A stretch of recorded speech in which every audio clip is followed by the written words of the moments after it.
મહેસાણામાં ચંદ્રકાંત પટેલના viral audio મામલે રાજકારણ ગરમાયું છે। પૂર્વ નાયબ મુખ્યમંત્રી નીતિન પટેલને લઈને ચંદ્રકાંત પટેલ દ્વારા કરાયેલા નિવેદનોને ઓડિયો સોશિયલ મીડિયા પર વાયરલ થતા રાજકીય ચર્ચાઓ તેજ બની છે। સમગ્ર મામલે હવે નીતિન પટેલ પણ પ્રતિક્રિયા આપતા પોતાનું નિવેદન જાહેર કર્યું છે। વાયરલ ઓડિયો બાદ ભાજપના રાજકીય વર્તુળમાં ચર્ચાનો માહોલ જોવા મળી રહ્યો છે। અત્યારે 10 દિવસ પહેલા મારા ધ્યાન ઉપર આવેલું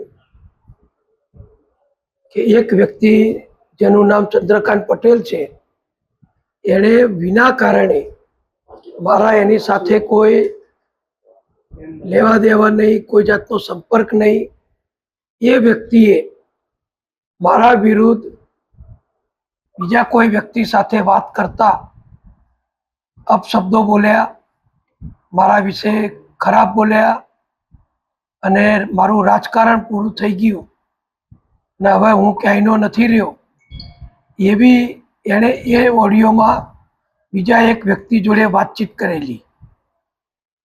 સ્વાભાવિક છે કે આવી બધી બાબતો ખાનગી રહેતી નથી અને કોઈએ એ ઓડિયો મને મોકલી આપેલો અને એ ઓડિયો મળ્યો ત્યારે અમારા ઉમેદવારો પસંદ કરવા માટેની પાર્લામેન્ટરી બોર્ડ ચાલતું હતું। પાર્લામેન્ટરી બોર્ડના સભ્ય તરીકે હું સ્વાભાવિક 5 થી 6 દિવસ સળંગ માન્ય મુખ્યમંત્રી શ્રી, માન્ય પ્રદેશ અધ્યક્ષ શ્રી જગદીશભાઈ વિશ્વકર્મા એ બધાની સાથે સતત મિટિંગોમાં હતો।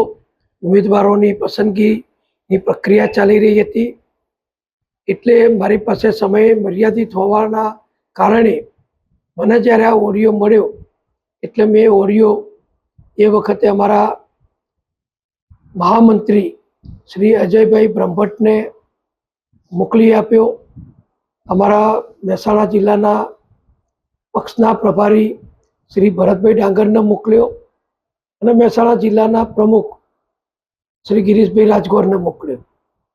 અને સ્વાભાવિક છે કે એ લોકો આ ઓડિયો જુએ, સાંભળે તો એમને શિસ્ત વિષયક કાર્યવાહી કરવાની થતી હતી અને એ જ વખતે આ પ્રક્રિયા પણ ચાલતી હતી।